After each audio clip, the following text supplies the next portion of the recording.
Hello everyone, आपके अपने YouTube channel commerce etc में ढेर सारा स्वागत है। आप देख रहे हैं कॉमर्स ईटीसी, जहां पे आपको बहुत सारे वैकेंसी और सेट नेट के बारे में बताया जाता है। जो भी लोग इस वीडियो को देख रहे हैं, कृपया इस वीडियो को देखने से पहले आप अगर इस चैनल को सब्सक्राइब नहीं किए हैं तो सब्सक्राइब कर लीजिए और अपने दोस्तों के पास शेयर कर दीजिए। देखिए, आज हम बात कर रहे हैं एक ऐसे वैकेंसी के बारे में जहाँ पे असिस्टेंट प्रोफेसर की वैकेंसी है और प्रोफेसर की वैकेंसी है और एसोसिएट प्रोफेसर की वैकेंसी है। इस वैकेंसी के माध्यम से आप जान पाएंगे कि कौन सा यह यूनिवर्सिटी है और इतनी सारी पोस्ट कौन सी यूनिवर्सिटी से निकल के आई है। और इस वीडियो के माध्यम से ये भी जान सकते हैं कि कौन कौन से लोग इसमें एलिजिबल हैं और कौन कौन से ऐसे कोर्स हैं जहाँ पे वैकेंसी है। तो चलिए हम एक एक करके चीज़ों को बारे में जानते हैं और समझते हैं। तो सबसे पहले आप यहाँ पे देख सकते हैं कि टोटल जो पोस्ट है यहाँ पे 152 पोस्ट है और इसमें अलग अलग जो प्रोफेसर की वैकेंसी है, असिस्टेंट प्रोफेसर की वैकेंसी है, उसमें आप देख रहे हैं यहाँ पे अलग अलग बताया हुआ है पोस्ट के हिसाब से 4, 21, 54, 73 यानी 73। असिस्टेंट प्रोफेसर की जिसमें बात कही गई है सबसे ज़्यादा, उसी में 73 वैकेंसी है। और इसमें एक और पोस्ट है जिसको असिस्टेंट लाइब्रेरियन बोलते हैं, वो भी है, ठीक है। और उसी तरह एसोसिएट प्रोफेसर ड्यूटी लाइब्रेरियन की में 54 पोस्ट है, प्रोफेसर की 21 पोस्ट है और डीन ऑफ फैकल्टी में 4 पोस्ट है। अब यह हम देख लेते हैं कौन सी यूनिवर्सिटी से वैकेंसी निकल के आई है।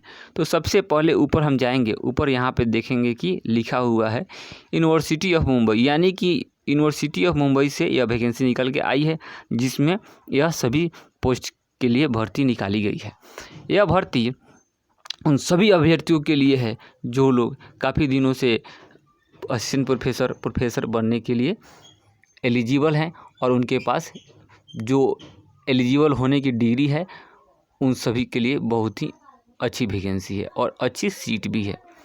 तो आइए देख लेते हैं, नीचे लिखा हुआ है the last date of submission of duly filled application from 7 August 2024, यानी 7 अगस्त 2024 तक आप लास्ट डेट है, उस दिन तक आप फॉर्म को फिलअप कर सकते हैं। और देखते हैं इसमें क्या लिखा हुआ है। अब इसमें बताया गया है कि जो डीन है और जो डीन की वैकेंसी है फैकल्टी की, और उनके लिए क्या क्या पे मैट्रिक्स रहेगी और कितना % इसमें पोस्ट को रिजर्वेशन में रखा गया है, वो आप यहाँ पे रोक के देख लेंगे। जिस भी कैटेगरी से आप आते हैं उसको रोक के यहाँ पे देख लेंगे और चीज़ों को समझ लेंगे। अब इसमें पोस्ट अलग अलग स्कूल के हिसाब से है, अलग अलग सब्जेक्ट के हिसाब से है।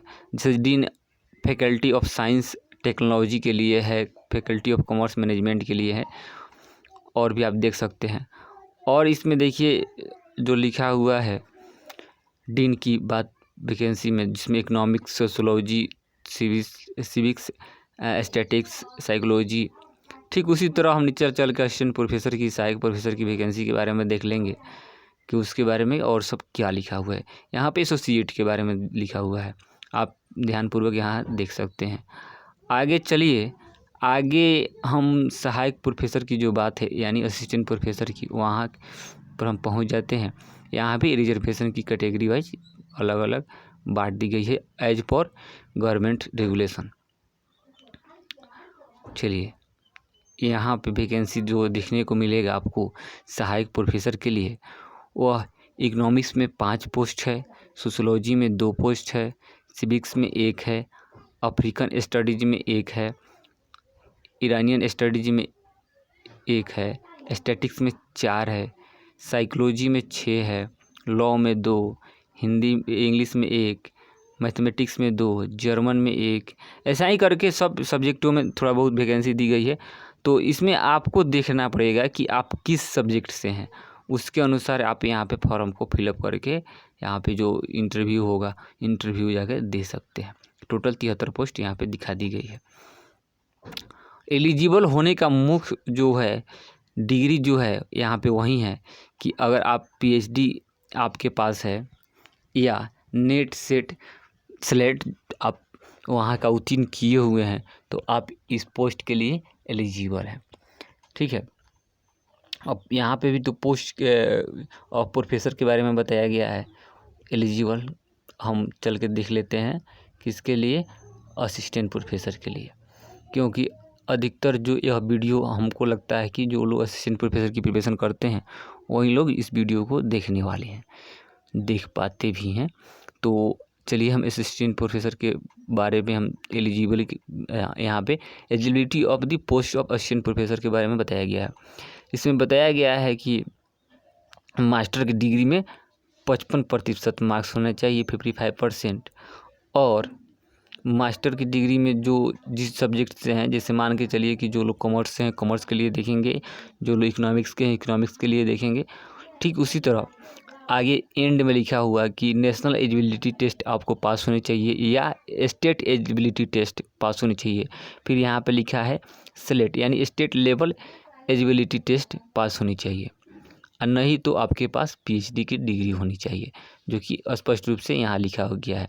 ये भी लिखा गया है कि PhD degree of the candidate has been awarded in regular mode only, यानी रेगुलर मोड से जो लोग पीएचडी किए हैं वो लोग यहाँ पे एलिजिबल है। तो इस वीडियो में जो मुख्य बातें थी, जो मेन पॉइंट थी, उनको हमने यहाँ पे बताने का काम किया है।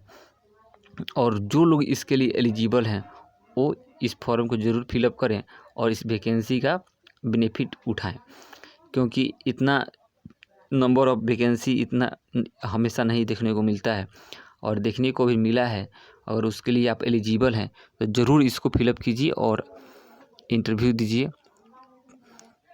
फिर मिलते हैं किसी नए ज्ञान विज्ञान के साथ, तब तक के लिए धन्यवाद।